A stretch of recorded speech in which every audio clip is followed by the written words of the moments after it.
అందరికీ నమస్కారం.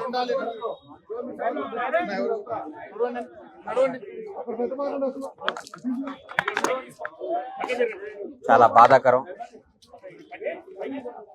దుఃఖం. తెలుగు చలనచిత్ర పరిశ్రమ కాదు, భారతీయ కళారంగం ఒక గొప్ప ధృవతారను కోల్పోయింది. కోటా బాబాయ్ మహోన్నత నటుడు. నాకు తెలిసి ఇండియాలోనే ఒక ఫైనెస్ట్ యాక్టర్ కోటా శ్రీనివాసరావు గారు. 83 ఏళ్ల వయసులో గత 20 రోజుల నాడు ఆయన దగ్గర రావటం జరిగింది. చాలాసేపు కూర్చుంటే ఆయనే కబుర్ చేసి పిలిపించారు, ఒకసారి వచ్చిపోరా అన్నాడు.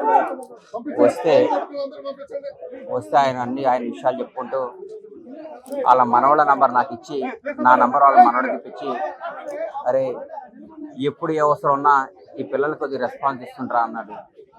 ఏందో నాకు బాధ్యత తప్పు చెప్పాడేమో అనిపించింది. ఆ రోజు ఆయన ఆయన పరిస్థితి చూసి చాలా దుఃఖపడ్డాను. ఎందుకంటే ఆయన నటుడుగా ఆయన చేసిన పాత్రలు, ఆయన చేసిన విధానం, ఆయన జరిగిన జీవన శైలి, ఆయన బతికిన జీవన శైలి ఓ అద్భుతం. ఆయన కోల్పోవటం చాలా నష్టం జరిగింది కళామ తల్లికి. ఒక గొప్ప నటుని కోల్పోయాం. చరిత్రలో ఒక తెలుగు చలనచిత్ర పరిశ్రమ చరిత్ర రాస్తే కోటా గారికి ఒక పేజీ ఎప్పుడు ఉంటుంది. ఒక మహానటుని కోల్పోయాం.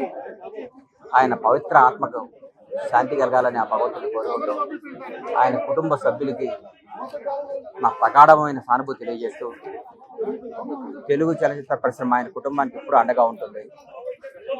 వాళ్ళ కుటుంబానికి మేమందరం ఇప్పుడు ఒక బిడ్డలాగా, ఒక ఆత్మీయులాగా నిలబడతాం. ఎక్కడున్నా ఆయన ఆశీస్సులు మాకు ఉండాలని, ఆయన ఎక్కడున్నా చల్లగా ఉండాలని భగవంతుగా కోరుకుంటాం. సెలవు తీసుకుంటాం. Thank you.